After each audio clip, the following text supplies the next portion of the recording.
चलो दोस्तों शुरू करते हैं। अनोखा जीवन दान बहुत ही अच्छी कहानी है दोस्तों, ध्यान से सुनना। चित्र से ही पता लग रहा है कि अच्छी कहानी है। चलो फिर शुरू करते हैं। बहुत पुरानी बात है। कुमारगढ़ राज्य में मणि शर्मा नाम का एक ब्राह्मण रहता था। उसका बहुत छोटा सा परिवार था। पत्नी जयसुधा और पुत्र मनु शर्मा थे। लोगों द्वारा दी गई दान दक्षिणा से उसके छोटे से परिवार का निर्वाह भली प्रकार से हो जाता था। लेकिन होनी बलवान होती है। एक बार कुमारगढ़ राज्य में एक विचित्र प्रकार की महामारी फैली। महामारी से ग्रसित होकर अच्छे भले लोग पल भर में ही तड़प तड़प कर जान देने लगे। हाय मेरा सुहाग लुट गया, बूहू। जो जो समय बीतता गया महामारी से मरने वाले लोगों की संख्या बढ़ती गई। एक दिन जब मणि शर्मा का पुत्र मनु शर्मा अपने घर के आंगन में खेल रहा था, अरे मनु को क्या हुआ? क्या हुआ बेटा? तभी मनु शर्मा लड़खड़ाकर जमीन पर गिरा और अगले पल उसके प्राण बखेर उड़ गए। जयसुधा, लगता है हमारा प्यारा बेटा मनु भी महामारी का शिकार हो गया है। जयसुधा फटी फटी आंखों से मरत मनु शर्मा की ओर देखने लगी। तत्पश्चात, बूहू, हाय मेरा बेटा, तू मुझे छोड़कर क्यों चला गया? भगवान, तूने यह क्या अनर्थ किया? हमारा एकमात्र सहारा हमसे क्यों छीन लिया? मेरी आंखों का तारा, मेरा राज दुलारा, मैं तेरे बिना कैसे रहूँगी? तू मुझे भी अपने साथ ले चल। कुछ पल बाद जब जयसुधा की सिसकियाँ थम गई। जयसुधा, पागल न बनो, मरते के साथ भला कौन मरा है? हिम्मत रखो, शायद हमारी तकदीर में यह दुख देखना लिखा ही था। जैसे जयसुधा के पास पहुंचकर मणि शर्मा ने उसके कंधे पर हाथ रखा, वह एक और को लुढ़क गई। वो जयसुधा को क्या हुआ? लगता है पुत्र वियोग के कारण यह बेसुध हो गई है। मणि शर्मा ने झुककर जयसुधा की नाड़ी देखी तो बुरी तरह चौंक पड़ा। वो जयसुधा की नाड़ी तो बंद है। इसका मतलब मनु शर्मा के साथ साथ जयसुधा भी मेरा साथ छोड़ गई।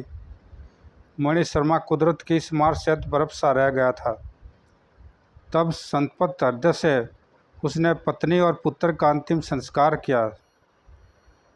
तत्पश्चात घर वापस लौटकर सोचने लगा, एक ही झटके में मेरा छोटा सा घर परिवार नष्ट हो गया। अब मैं किसके लिए जीवन के मोह में फंसूं? क्यों न मैं भगवान की तपस्या में डूब जाऊं, इससे मेरे जीवन का उद्धार होगा। उसे जीवन से वैराग हो गया था, अतः भगवे वस्त्र पहनकर वह वन की ओर चल पड़ा। कौमुदी वन का वातावरण बड़ा शांत रहता है। मुझे कौमुदी वन में चलकर तपस्या करनी चाहिए। कामदी वन में पहुंचकर वह शिव की तपस्या में लीन हो गया। ओम नमः शिवाय, ओम नमः शिवाय।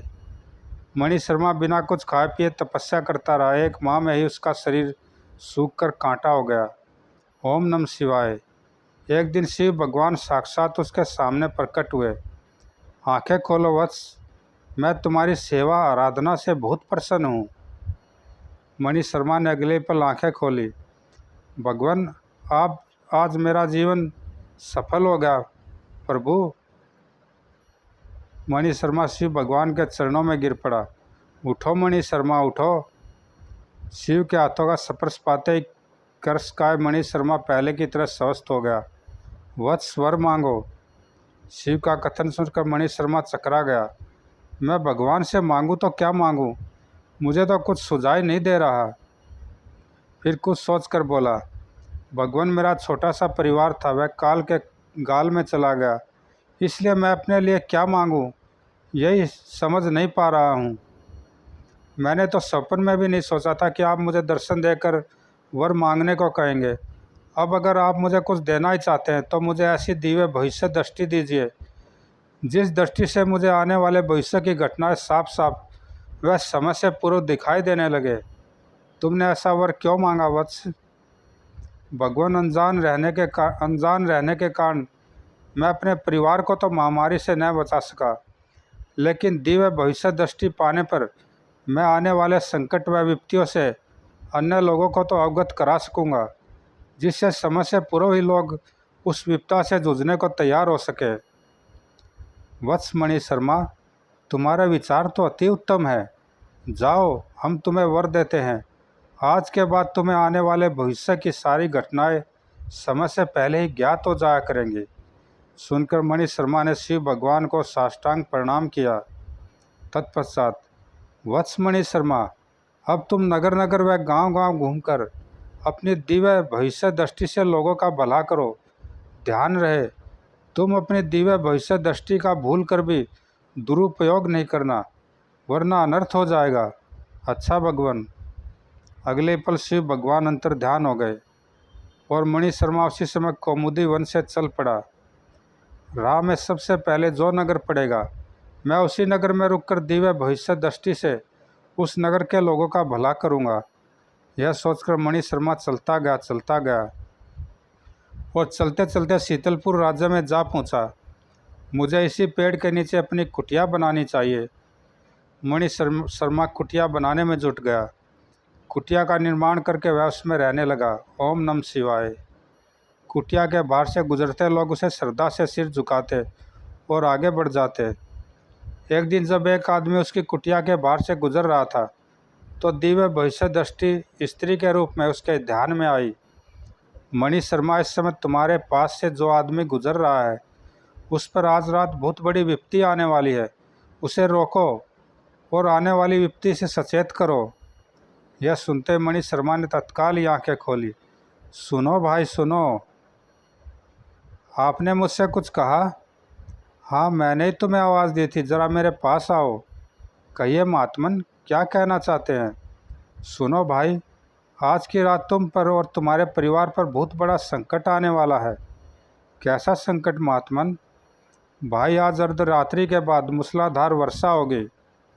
मूसलाधार वर्षा? यह आप क्या कह रहे हैं महात्मन? न तो इन दिनों बरसात का मौसम है और न ही आज आकाश पर बादल छाए हैं, फिर आज मूसलाधार वर्षा कैसे होगी? चारुदत्त, मेरी बात को मजाक में मत टालो। भाई, गंभीरता से मेरी बात सुनोगे तो सदा सुख पाओगे, वरना अनहोनी के हाथों दुख पाओगे। यह सुनकर अधेड़ आदमी, जिसका नाम चारुदत्त था, बुरी तरह सहम गया और हाथ जोड़कर मणि शर्मा से बोला, मुझे माफ़ करना महात्मन, अब मैं आपकी बात गंभीरतापूर्वक सुनूंगा। बताइए, आज की रात मुझ पर और मेरे परिवार पर क्या संकट आने वाला है और उस संकट से बचने का क्या उपाय है? सुनो चारुदत्त, आज की मूसलाधार वर्षा में तुम्हारा पक्का मकान ढहकर खंडर हो जाएगा। यदि उस समय तुम और तुम्हारा परिवार उस मकान के अंदर रहा, तो तुम सब मकान के मलबे में दबकर अकाल मृत्यु को प्राप्त होगे। ओ, यह तो आपने बहुत बुरी खबर बताई है महात्मन। कृपा करके बताइए, इस विपदा से हम कैसे बचें? चारुदत्त, उसी नगर में तुम्हारा एक दूसरा मकान भी तो है। हाँ है महात्मन। तो जाओ, इसी समय तुम अपने घर पहुँचो और अपने परिवार के साथ उस मकान को खाली करके अपने दूसरे मकान में चले जाओ। ऐसा करने से तुम अकाल मृत्यु से बच सकते हो। ठीक है महात्मन, मैं ऐसा ही करूँगा। घबरा सा चारुदत्त उल्टे पाँव वहीं से वापस घर की ओर लौट पड़ा। घर पहुंचकर उसने पूरे परिवार को इकट्ठा किया और घोषणा की, हम इसी समय इस मकान को छोड़कर अपने दूसरे मकान में जा रहे हैं। दूसरे मकान में? लेकिन क्यों? क्योंकि आज रात को मूसलाधार वर्षा में यह मकान धराशायी होने वाला है। कहकर चारुदत्त ने मणि शर्मा द्वारा बताई बात अपने परिवार वालों को बता दी। चारुदत्त की बात सुनकर उसकी पत्नी लीला बोली, स्वामी, आप बहुत बोले हैं। एक साधु ने आपसे कुछ कहा और आपने उसकी बात मान ली। मुझे आपकी अकल पर हंसी आ रही है। लीला, तुम कुछ भी कहो, हमें हर हालत में आज की रात अपने दूसरे मकान में बितानी है। ठीक है स्वामी, जैसा आपको ठीक लगे करो। तो इसी समय दूसरे घर में चलने को तैयार हो जाओ। चारुदत्त ने घर का कीमती व बहुमूल्य सामान एक रथ में लादा और सामान व परिवार सहित अपने दूसरे मकान पर जा पहुंचा। रात होते होते साफ आकाश में काली काली घटाएं न जाने कहाँ से आकर छा गई। अर्धरात्रि होते सचमुच मूसलाधार वर्षा होने लगी। यह देखकर चारुदत्त अपनी पत्नी से बोला, देखा लीला, उस महात्मा की बात तो सच हो गई। बिन मौसम बरसात हो रही है। सचमुच यह तो घोर आश्चर्य की बात है। अचानक ही खुले आकाश में घनघोर घटाएं छा गई और मूसलाधार वर्षा होने लगी। सारी रात मूसलाधार वर्षा होती रही। सुबह होने पर जब वर्षा रुकी तो चारुदत्त लीला से बोला, लीला, चलो चलकर पुराने घर को देखते हैं। देखे उस महात्मा की दूसरी भविष्यवाणी भी सच हुई है या नहीं। चलिए स्वामी। दोनों अपने पुराने घर के पास पहुँचे। वो सारा घर गिरा पड़ा है। देखा लीला, उस महात्मा की दूसरी भविष्यवाणी भी सच हो गई। अगर हम उसकी बात नहीं मानते तो इस समय हम, तुम और हमारे तीनों लड़के मकान के मलबे में दबकर मर जाते। आप ठीक कह रहे हैं स्वामी, वह महात्मा जरूर भगवान का अवतार है। लीलाओं, उस महात्मा के पास चलकर आभार प्रकट कर आते हैं। चलो स्वामी, उस महात्मा ने हम पर और हमारे परिवार पर बहुत उपकार किया है, हमें उसके दर्शन अवश्य करने चाहिए। दोनों उसी समय मणि शर्मा की कुटिया पर पहुँचे। चारुदत्त, तुम्हें व तुम्हारी पत्नी को देखकर हम समझ गए हैं कि कल रात तुम हमारे बताने के अनुसार अपने परिवार के साथ दूसरे मकान में चले गए थे। महात्मन, आपके प्रताप से ही मेरी व मेरे परिवार की रक्षा हो सकी है। आप मेरे व मेरे परिवार के जीवन दाता हैं। ऐसा न कहो चारुदत्त, मैं भगवान नहीं हूँ जो मनुष्यों का जीवन दाता बनूँ। मैं तो भगवान का निमित्त मात्र सेवक हूँ। भगवान ने मुझे तुम्हें दुर्घटनाओं से सचेत करने का आदेश दिया था, अतः समय पर तुम्हें सचेत करके मैंने अपने कर्तव्य का पालन किया था। आपके विचार तो बहुत अच्छे हैं महात्मन। चारुदत्त ने उसी समय अपने कुर्ते की जेब में से 500 स्वर्ण मुद्राएं निकाली और, लीजिए महात्मन, इन्हें स्वीकार कीजिए। चारुदत्त, इन स्वर्ण मुद्राओं को वापस अपनी जेब में रख लो, मैं इन्हें नहीं लूँगा। मणि शर्मा की सहृदयता देखकर चारुदत्त और उसकी पत्नी लीला दोनों मणि शर्मा के सामने नतमस्तक हो गए। उसी दिन सारे शीतलपुर राज्य में मणि शर्मा द्वारा चारुदत्त के परिवार के बारे में की गई अनोखी भविष्यवाणी की बात फैल गई। जो भी सुनता दांतों तले उंगली दबा लेता। लगता है मणि शर्मा नाम के महात्मा कोई सिद्ध पुरुष हैं। तभी तो समय से पूर्व ही उन्होंने चारुदत्त के ऊपर आने वाले संकट के बारे में भविष्यवाणी कर दी। कुछ भी हो, है बड़े आश्चर्य की बात। भला मणि शर्मा को समय से पूर्व ही सब कुछ कैसे पता चल गया। अनहोनी इसी को तो कहते हैं मेरे भाई। उसी नगर में 4 चोर भी रहते थे। वे नित्य रात्रि को घरों में घुसकर चोरियां किया करते थे। उन तक भी मणि शर्मा की भविष्यवाणी के चर्चे पहुँचे। मणि शर्मा नाम का यह आदमी हमारे धंधे में बड़ा सहायक सिद्ध हो सकता है। वो कैसे? जब वह भविष्य के बारे में सब कुछ बता देता है तो क्यों न हम चोरी पर निकलने से पहले उससे यह पूछकर घर से निकले कि आज की रात किसके घर में चोरी करने पर हमें ज़्यादा धन प्राप्त होगा। इस प्रकार हम लोग जल्दी ही माला माल हो जाएंगे। विचार तो तुम्हारा अच्छा है, लेकिन इसके लिए तो मणि शर्मा का अपहरण करके उसे जबरन अपने घर में लाना होगा। यह कौन सा मुश्किल काम है। हम चारों अट्टे कट्टे मुस्टंडे हैं, वह अकेला क्या हमारे काबू में नहीं आएगा। तो चलो, शुभ काम में देरी कैसी, हम अभी उसके पास चलकर उसे यहाँ उठा लाते हैं। तुम ठीक कह रहे हो। अतः चारों चोर उसके अपहरण के इरादे से घर से निकल पड़े। उसी समय शीतपुर के राजमहल में बैठे राजा पीरामल सोच रहे थे, आज सारे शीतलपुर में मणि शर्मा नाम के महात्मा की भविष्यवाणी के चर्चे हो रहे हैं। ऐसे आदमी के तो हमें भी दर्शन करने चाहिए। यह सोचकर पीरामल रथ में बैठकर मणि शर्मा के पास मिलने चल दिया। हम निसंतान हैं, क्या पता मणि शर्मा हमारे बारे में भी कोई विचित्र भविष्यवाणी कर दे। वह इस बात को बता दे कि भविष्य में हम पिता बनेंगे या नहीं। इधर चारों चोर मणि शर्मा के पास पहुँचे। महात्मन, हमने आपकी बड़ी बड़ाई सुनी है, इसलिए आपके पास आए हैं। कहो, तुम लोगों को क्या परेशानी है। महात्मन, हम चारों भाई हैं, पर हमारे पिता मरणासन अवस्था में पड़े हुए हैं। मरने से पहले वे एक बार आपके दर्शन करना चाहते हैं। चूँकि वे मृत्यु शैया पर पड़े हुए हैं, इसलिए हम उन्हें तो यहाँ आपके पास ला नहीं सकते। अतः कृपा करके आप हमारे साथ हमारे घर चलकर हमारे पिता की अंतिम इच्छा को पूर्ण कीजिए। तो यह बात है। मणि शर्मा ने तत्काल ही आंखें मूंद ली और मन ही मन दिव्य भविष्य दृष्टि को याद किया। अगले पल दिव्य भविष्य दृष्टि उसके ध्यान में प्रकट हुई। दिव्य भविष्य दृष्टि, क्या मैं इन चारों भाइयों के साथ इनके घर पर चला जाऊं? मणि शर्मा, ऐसा भूल कर भी ना करना। ये चारों चोर हैं और इन्होंने जो कुछ भी तुमसे कहा है झूठ कहा है। ये किसी प्रकार तुम्हें अपने घर ले जाना चाहते हैं और वहाँ ले जाकर तुमसे तुम्हारी विदा का गलत फायदा उठाना चाहते हैं। दिव्य भविष्य दृष्टि ने मणि शर्मा को चोरों की चाल के बारे में बताया। उनकी चाल के बारे में जानते ही मणि शर्मा ने आंखें खोली। पाखंडियों, तुम मुझे झूठ बोलकर अपने साथ ले जाना चाहते थे। मैं तुम लोगों के साथ कदापि नहीं जाऊंगा। कैसे नहीं जाओगे? तुम्हारा तो बाप भी जाएगा। देखो, मुझसे बहस न करो। पहले तो मैं तुम लोगों के साथ जाऊंगा ही नहीं। अगर तुम लोग जबरन मुझे उठाकर ले भी गए तो मैं चोरी संबंधित कोई भी भविष्यवाणी नहीं करूंगा। मैं केवल वही भविष्यवाणी करूंगा जो समाज के हित में होगी। तुम शायद ऐसे हमारी बात नहीं मानोगे। साथियों, इस धूर्त महात्मा की मुश्कें बांधो और इसे कंधे पर लाद कर अपने साथ ले चलो। सुनकर सारे चोर मणि शर्मा की ओर झपटे। तभी टप टप टप टप वो लगता है बहुत सारे घुड़सवार इधर ही आ रहे हैं। साथियों, इससे पहले कि घुड़सवार यहाँ तक पहुँचे हमें यहाँ से 9-2-11 हो जाना चाहिए। तुम ठीक कह रहे हो। इस हठी महात्मा से तो हम बाद में भी निपट लेंगे। अभी चारों चोर वहाँ से भागने की तैयारी कर ही रहे थे कि राजा पीरामल अपने सैनिकों के साथ वहाँ पहुँचा। अरे, ये तो वही चारों चोर हैं जिन्होंने आजकल राज्य में बड़ा उत्पात मचाया हुआ है। उसने तत्काल सैनिकों को आदेश दिया, सैनिकों, इन चारों चोरों को पकड़ लो। सैनिकों ने आगे बढ़कर चोरों को पकड़ लिया। तब राजा पीरामल ने रथ से उतरकर मणि शर्मा को प्रणाम किया। महात्मन, शीतलपुर राज्य का राजा पीरामल आपको प्रणाम करता है।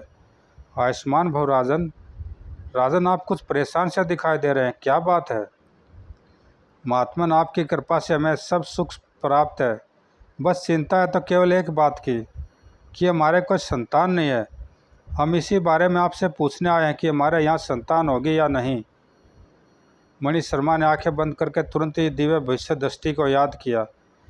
दिव्य भव्य दृष्टि, क्या राजा पीरामल के यहाँ संतान होगी?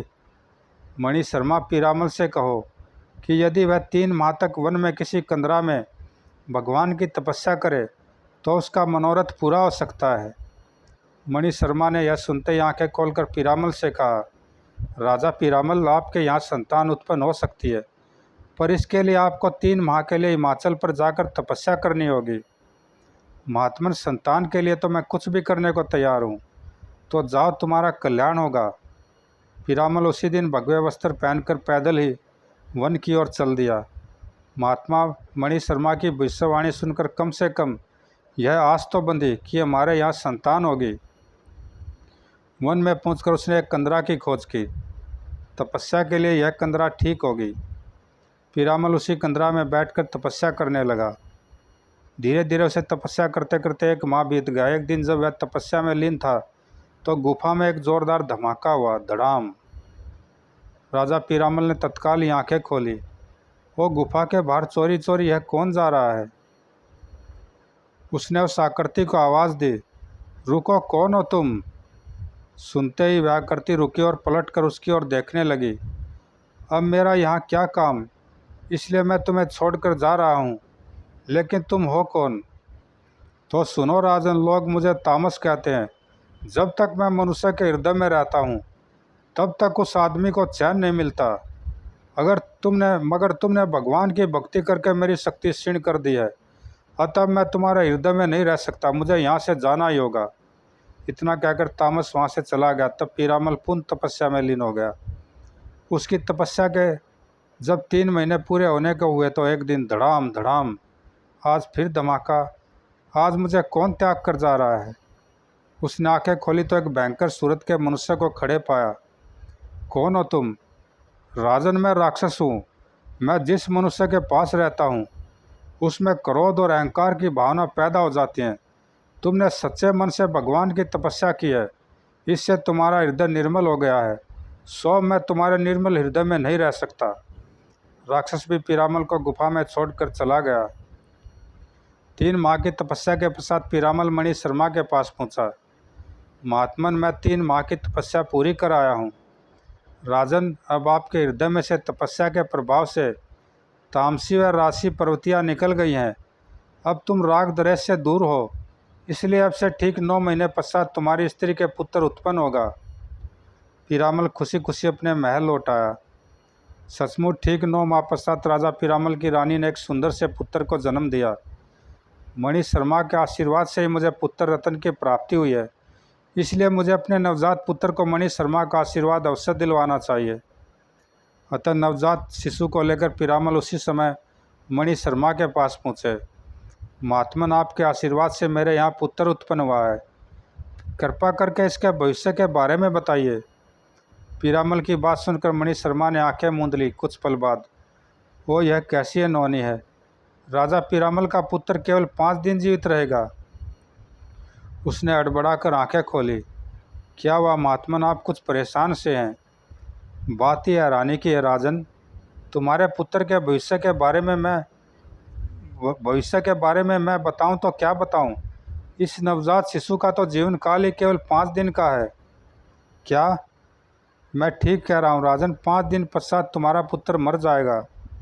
महात्मन, यह आपने कैसी भविष्यवाणी की? इससे तो मैं निपुता ही भला था। पीरामल की आंखों में आंसू छलक आए। उसकी यह हालत देखकर मणि शर्मा ने उसे ढाढ़स बंधाया। राजन, दिल भारी न करो, मेरे होते हुए तुम्हारे पुत्र को कुछ नहीं होगा। मैं मौत के मुंह में से भी तुम्हारे पुत्र को खींच लाऊंगा।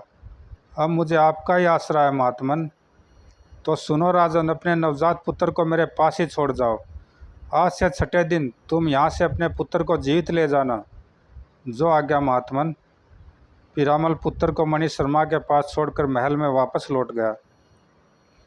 नवजात शिशु को गोद में लेकर मणि शर्मा उसी समय शिव भगवान की तपस्या में लीन हो गया। ओम नमः शिवाय, ओम नमः शिवाय। उसे तपस्या करते करते 4 दिन बीत गए। आखिर शिव प्रकट हुए। वत्स, कहो तुम्हें अब क्या कष्ट है?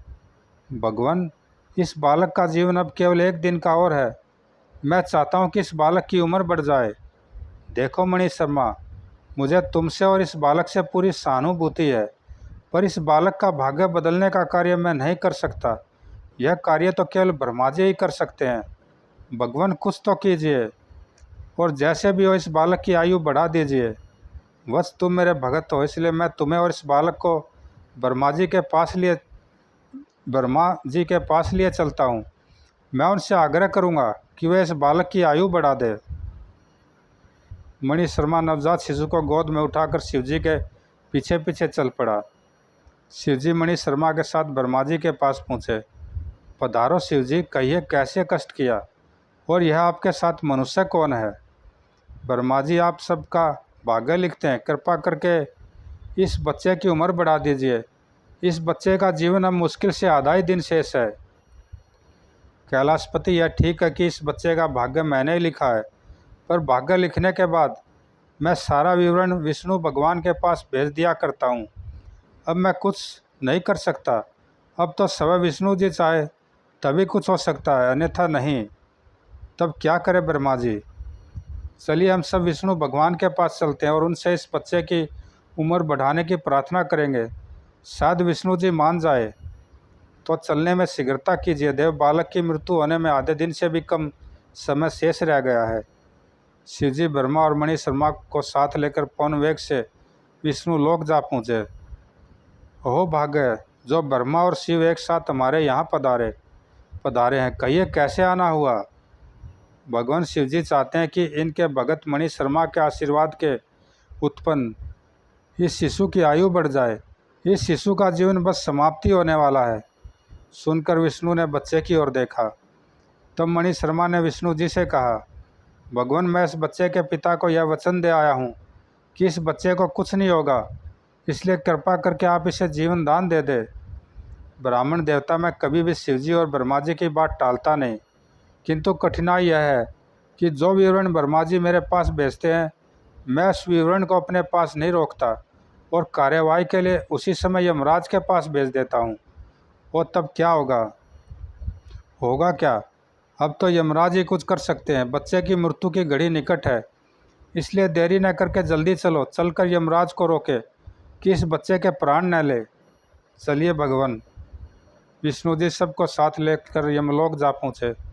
बच्चे की मृत्यु की घड़ी बहुत निकट देख विष्णु ने द्वार से पुकारा, हे यमराज, हम तीनों देव चाहते हैं कि मणि शर्मा के आशीर्वाद से जन्मे इस शिशु की मृत्यु न हो, इसी हेतु हम आए हैं। अभी विष्णु इतना ही कह पाए थे कि द्वार से एक पत्थर टूटा और बच्चा छूटकर पृथ्वी पर जा गिरा। पत्थर के प्रहार से तत्काल ही उसके प्राण बखेरू उड़ थे। तभी यमराज यमलोक के द्वार पर आए। उन्हें देखकर विष्णु यमराज से बोले, यमराज, तुमने हमारी पुकार पर ध्यान नहीं दिया और बच्चे के प्राण के लिए यह तुमने बड़ा अनर्थ किया है, और बच्चे के प्राण ले लिए, यह तुमने बड़ा अनर्थ किया है। यमराज, तुमने हम सबका अपमान किया है। यमराज, बच्चे की जान लेने में तुमने बड़ी उतावली से काम लिया है। उन तीनों का क्रोध देखकर यमराज हाथ जोड़कर बोले, हे त्रिदेव, आप लोग मुझ पर क्रोध न करें, जरा इस बच्चे की भाग्य लिपि तो पढ़िए, तब आप लोगों का क्रोध शांत हो जाएगा। कहकर यमराज ने एक कागज़ विष्णु की ओर बढ़ाया। विष्णु ने उस कागज़ पर लिखे शब्दों को पढ़ा। मणि शर्मा के आशीर्वाद से उत्पन्न राजा पीरामल का पुत्र कभी नहीं मर सकता। इस बच्चे की मृत्यु तभी होगी जब यह संदेश यमराज के दरबार में आए, और उस समय मणि शर्मा, विष्णु, ब्रह्मा व महेश भी वहाँ उपस्थित हो। केवल उसी स्थिति में इस बच्चे की मृत्यु होगी, अन्यथा कदापि नहीं। भाग्यलिपि पढ़कर विष्णु ने मणि शर्मा को दे दी। उसे पढ़कर मणि शर्मा हक्का बक्का रह गया। तो मैं ही इस शिशु की मृत्यु का कारण बन गया। न मैं स्वर्गलोक में से लेकर आता, न इसकी मृत्यु होती। यह सोचकर वह दुखी हो उठा। कुछ क्षण बाद हाथ जोड़कर ब्रह्मा जी से बोला, ब्रह्मा जी, जो हुआ सो हुआ, पर अब जैसे भी हो, आप इस बच्चे को पुनर्जीवित कर दीजिए, वरना एक ब्राह्मण का दिया वचन झूठा हो जाएगा। मणि शर्मा की बात सुनकर ब्रह्मा जी सोच में पड़ गए। कुछ देर सोचकर वे मणि शर्मा से बोले, मणि शर्मा, इस बालक को पुनर्जीवन दान देने का अब केवल एक ही उपाय है। वह उपाय कौन सा है देव? यदि तुम अपनी शेष आयु इस बालक को दे दो तो यह बच्चा जीवित हो सकता है। ओ मणि शर्मा ब्रह्मा की बात सुनकर हक्का बक्का रह गया। तत्पश्चात, ठीक है ब्रह्मा जी, मैं इस बच्चे को अपनी शेष आयु देने के लिए तैयार हूँ।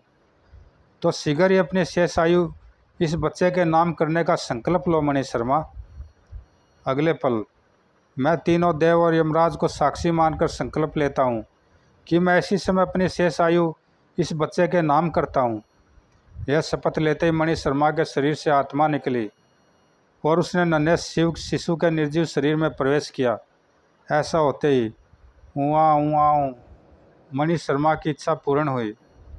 तब शिवजी स्वयं उस शिशु को लेकर पृथ्वीलोक पर राजा पीरामल के पास गए। राजन, मणि शर्मा के त्याग के कारण अब आपका पुत्र उम्र का दान पा चुका है। कहकर शिव ने पीरामल को मणि शर्मा के त्याग के बारे में विस्तार पूर्वक बताया। मणि शर्मा की मृत्यु का समाचार पाकर पीरामल बहुत दुखी हुआ। उसने मणि शर्मा की एक विशाल समाधि बनवाई और प्रतिदिन उनकी समाधि पर श्रद्धा के फूल चढ़ाने जाने लगा। समाप्त दोस्तों, अच्छी कहानी थी। ज़रूर लाइक सब्सक्राइब करना, कमेंट में बताना दोस्तों कैसी लगी। धन्यवाद दोस्तों।